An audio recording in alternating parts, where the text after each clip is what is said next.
talk about this run out there, and what was it like for you, man? I'm gonna hold this fence. That's right. I mean, it was an emotional roller coaster. The first stint was terrible. I mean, I must have been last by the end of it, and I was just like, everyone go.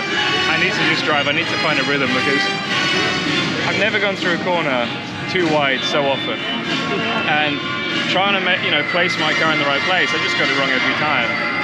And normally, if you're a little bit slow through a corner, nobody tries to overtake you on the outside because they're not going to make it all the way on the next one. But here they do because they get a wheel inside for the next one, and if you turn in, you turn round. So the first stint was really bad. It was embarrassing for me. And then I was like, guys, we need to pit. We need to get a fresh set of tyres on, and I need some air, need some fresh air. And I got that. And pace was good, consistency was good. I was really happy, and passed a few cars, which was nice.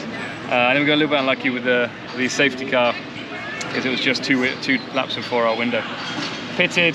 The next stint was mayhem. We also made a couple of changes which just didn't work. Big oversteer, went from like car feeling great to really difficult to drive. I also had a massive whack from Kinney, and it felt after that the car wasn't quite right. So every time I turned in, the rear tyres would chatter and immediately to oversteer. So it was really difficult, but then towards the end, we made some good calls on stopping and putting some fresh tyres on, and I enjoyed the last few restarts. Got good placement, good overtaking moves around the outside, and I finished 18th after almost stopping because I had heat exhaustion, so hot. I don't have a fan in my seat. This thing didn't really help me too much. I was so hot, I thought I was going to fake the car or be sick. So I stopped twice for a minute. They put ice on me, gave me loads of water, and I went back out, but so close to getting out of the car because I thought I was going to faint. So I must have drank 8 bottles of water, 9 bottles of water in the race, and the team kept me calm. We got a reasonably good result at the end, so I was happy. Was it everything you expect for these drivers now? Yeah. Well, respect in some ways, and in terms of how they drive, in terms of their speed and how they can place the car, their car placement, very impressive. Some other things, a little bit disappointing, and it's a tough one. It's their way of racing, but when you're not used to that, it's tricky.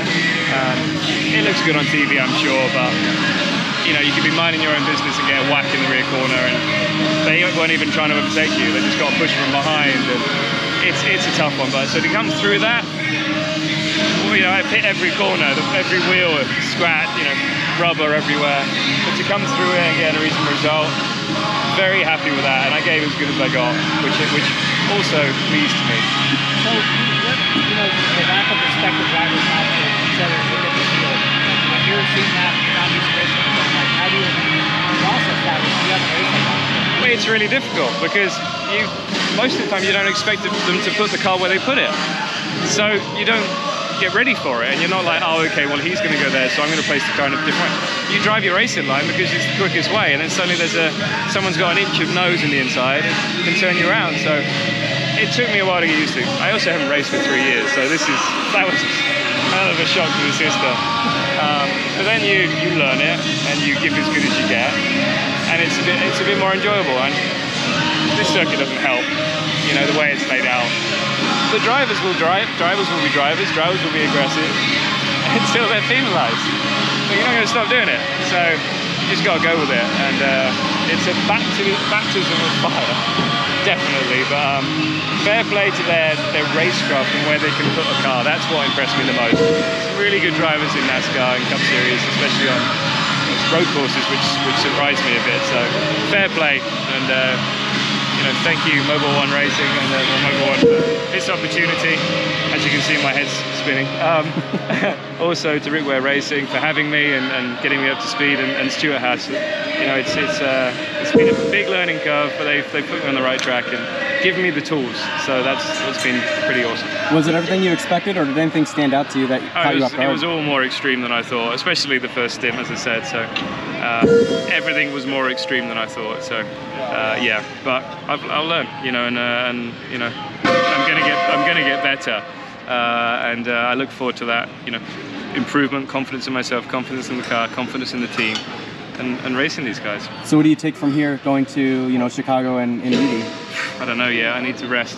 I need to go and see the wife and the kids, and and lie down, because it's a little bit emotional, you know, when you feel this done after getting out of the car. But no, a lot of fun, and I'm really happy that I had the opportunity to come and race it. Thank you, bud. All right, thanks everyone. Thank you.